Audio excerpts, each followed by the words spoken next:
রথের দিন ঠাকুরকে বানিয়ে দিয়েছিলাম ছানার কেক। চলুন দেখে নিই রেসিপিটা, আশা রাখি ভালো লাগবে। প্রথমে একটি পাত্রে 1 লিটার দুধ নিয়ে নিয়েছি। এবার দুধটাকে ভালো করে জাল দিয়ে নিতে হবে। লাগবে হচ্ছে লেবুর রস, 1/4 কাপ সুজি, 1/4 কাপ চিনি। যতটা লেবুর রস তার সাথে ততটা পরিমাণ জল মিশিয়ে নিয়ে অল্প অল্প করে দুধে দিয়ে ছানা কাটিয়ে নিতে হবে। তারপরে একটি পাত্রে একটি পরিষ্কার কাপড়ে ছানাটিকে ছেঁকে নিতে হবে। ছানা কাটানো জলটিকে ফেলবেন না, পরে কাজে লাগতে পারে। ভালো করে জল দিয়ে ছানাটিকে পরে ধুয়ে নিতে হবে, যতক্ষণ না পর্যন্ত মনে হবে যে কোনো রকম গন্ধ ভেতরে আছে।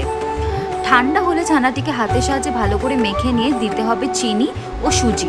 ভালো করে জল অ্যাড করে করে মাখতে হবে, কারণ সুজি অত্যন্ত পরিমাণে জল টেনে নেয়।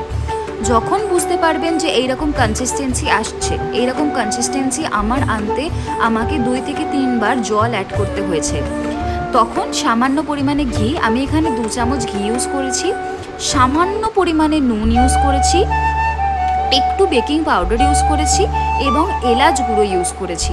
ভালো করে এগুলো দিয়ে মেখে নিয়ে একটি কেক বানাবার পাত্র নিতে হবে এবং সেই পাত্রে ভালো করে ঘি লাগিয়ে তাতে কলা পাতা লাগিয়েছি আমি। আসলে শালপাতা লাগাতে হয়, কিন্তু আমার কাছে তো শালপাতা ছিল না, সেই কারণে আমি কলা পাতা লাগিয়ে নিয়ে তাতে ব্যাটারটি ভালো করে ঢেলে দিয়ে সেট করে নিয়ে একটি পাত্রে একটুখানি জল গরম করে নিয়ে স্টিমার র্যাক বসিয়ে দিয়েছিলাম এবং সেটি ভালো করে গরম হওয়ার পরে তাতে কেকের পাত্রটি বসিয়ে দিয়ে 45 মিনিট মিডিয়াম ফ্লেমে বেক করে নিয়েছিলাম।